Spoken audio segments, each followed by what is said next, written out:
பாவங்கள், சோதனைகளின் அடிப்படை, பிரச்சனைகளின் அடிப்படை, வாழ்வில் ஏற்படக்கூடிய சிரமங்களின் அடிப்படை. இதை உணர்ந்து ஒருவன் விலகி இறைவனின் பக்கம் சென்றால், அவன் செல்லுவதற்கு முன்னால் இறைவன் அவனின் பக்கம் நெருங்குவதற்கு காத்துக் கொண்டிருக்கிறான்.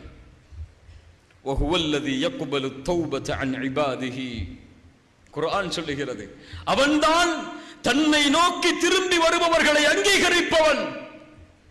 இந்த உலகத்தில் உறவுகள், நம்மோடு வாழக்கூடியவர்கள், நமக்கு முன்னால் இருக்கக்கூடியவர்கள், நாம் ஏதாவது அவர்களுக்கு கெடுதல் செய்தால் எம்மை ஒதுக்கி விடுவார்கள், விரட்டி விடுவார்கள், நம்மை தூக்கி எறிந்து விடுவார்கள். நீ எவ்வளவு மாறு செய்தாலும், எவ்வளவு அவனை விட்டு தூரமானாலும், பாவத்தின் எல்லைக்கே சென்றாலும், இறைவா திரும்பி வருகிறேன் என்று சொன்னால் போதும், உன்னை அங்கீகரிக்கிறான் அவன். அவனுடைய அன்பிலிருந்து, அருளிலிருந்து நிராசை அடைந்து விடாதே.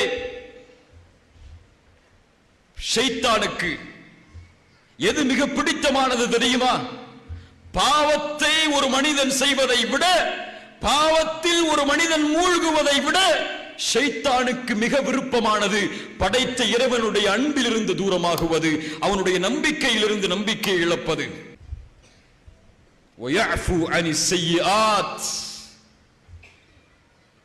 எல்லா தவறுகளும் மன்னிக்கப்படும். இந்த கூட்டத்தில் மக்ரிப் தொழாதவர்கள் இருப்பீர்கள். அவர்கள் கேட்கலாம், என் இறைவனின் பாவத்தை மன்னிப்பானா? மன்னிப்பான். இந்த சமூகத்தில் பல எல்லைகளின் குற்றங்களை செய்தவர்கள் இருப்பார்கள். நான் தொழுகையை விட்டேன், இறைவன் என்னை மன்னிப்பானா? நான் விபச்சாரம் செய்தேன், இறைவன் என்னை மன்னிப்பானா? இதுவரை என் வாழ்வில் அவனுடைய நினைவில்லை, நான் திரும்பி சென்றால் இறைவன் என்னை மன்னிப்பானா? வட்டி வாங்கிறேன், இறைவன் என்னை மன்னிப்பானா? والذين إذا فعلوا فاحشة أو ظلموا أنفسهم, வரம்பு மீறி அநீதம் செய்து அசிங்கமான செயல்களை செய்து தனக்குத்தானே அநீதம் இழைத்து இறைவனின் பக்கம் வந்தால், இறைவா மீண்டு வருகிறேன், என்னை அங்கீகரித்துக் கொள் என்றால், உன் பாவத்தை என்னை தவிர யாரப்பா மன்னிப்பார்கள்? மன்னிக்கிறேன் வா. ويعفو عن السيئات ويعلم ما تفعلون. அது மட்டுமல்ல, إلا من تاب وآمن وعمل عملا صالحا. நீ பாவ மன்னிப்பை செய்து நல்ல அமல்களை செய்தால் அதற்கு பிறகு என்ன செய்வேன் தெரியுமா? என்ன செய்வேன் தெரியுமா? யார் உன் இறைவன் என்பதை புரிந்து கொள்ளுங்கள். நீ செய்த பாவங்கள் அளவு நன்மையை உனக்கு தருவேன். என்னிடத்திலே திரும்பி வந்தால், ரசூலுல்லாஹ் சொன்னார்கள், தூதர் சொன்னார்கள், அழகிய நிகழ்வது. நாளை மறுமையில் இறைவன் அழைப்பான் ஒரே ஒரு மனிதனை தனியாக. அவனுக்கும் இறைவனுக்கும் இடையில் ஒரு திரை போடப்படும்.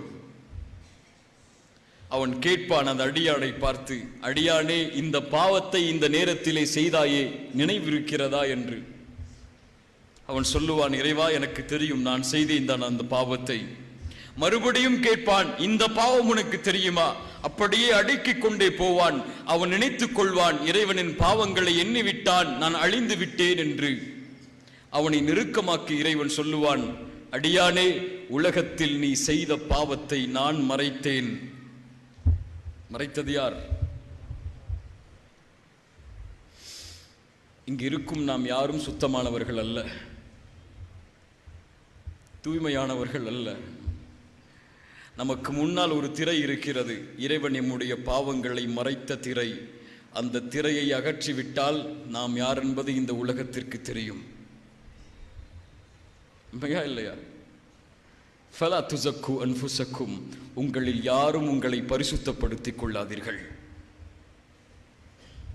அவனுக்கு தெரியும் யார் என்னை தனிமையில் பயப்படுபவர்கள் என்று.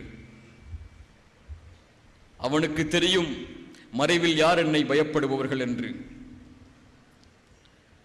அவன் சொல்லுவான், நான் மறைத்தேன் உன் பாவத்தை, அது நான் உனக்கு செய்த கருணை, நான் இப்போது மன்னிக்கிறேன், செல் என்று அனுப்புவான். அந்த கருணை மிக்கவனை விட்டு எங்கே செல்கிறீர்கள்? அவனை விட்டு சிரமத்தை நீக்குவதற்கு யாரை அழைக்கிறீர்கள்?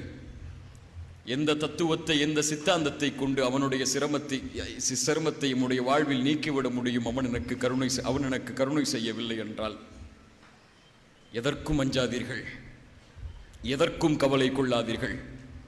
புறக்கணிக்கப்படலாம், தூக்கி வீசப்படலாம், முகத்திற்கு முன்னாலேயே அவமானப்படுத்தப்படலாம். எம்மோடு இருப்பவரே எமக்கு முன்னால் ஒன்று பின்னால் ஒன்று பேசலாம். இப்படி எது வேண்டுமானாலும் நம்முடைய வாழ்வில் நடக்கலாம். ஆனால் கவலை கொள்ளாதே, இறைவன் உன்னோடு இருந்தால், நீ உன் தவறுகளை உணர்ந்திருந்தால், இறைவனின் பக்கம் செல்ல வேண்டும் என்ற எண்ணம் நம்முடைய உள்ளத்திலே இருந்தால், இதுவெல்லாம் வாழ்க்கையின் நடைமுறைதான், நிகழ்வுதான். இது மாறும். அதுவரை பொறுமையோடு இரு. சோதனை வந்தால் வெற்றி வரும், தோல்வி வந்தால், இழப்பு வந்தால் வெற்றி வரும். இழப்பு இல்லாமல் வெற்றி இல்லை,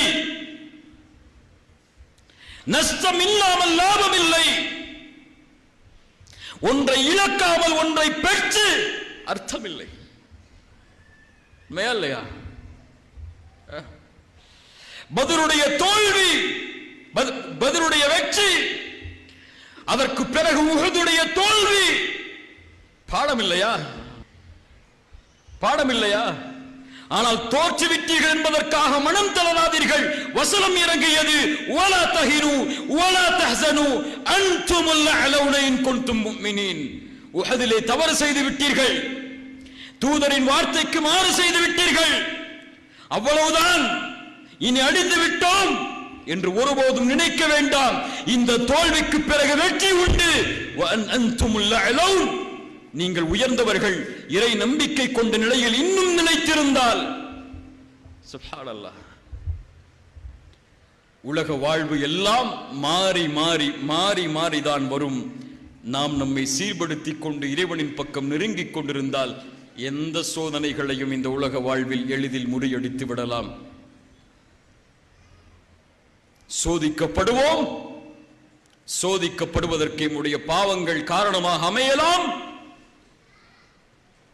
இந்த நேரத்திலே ஒரு அடியான் தன்னுடைய வாழ்வில் இருக்கக்கூடிய எல்லாவற்றையும் சீரமைத்தால் அவன் இந்த உலக வாழ்விலும் மறு உலக வாழ்விலும் வெற்றியை அடைவான்.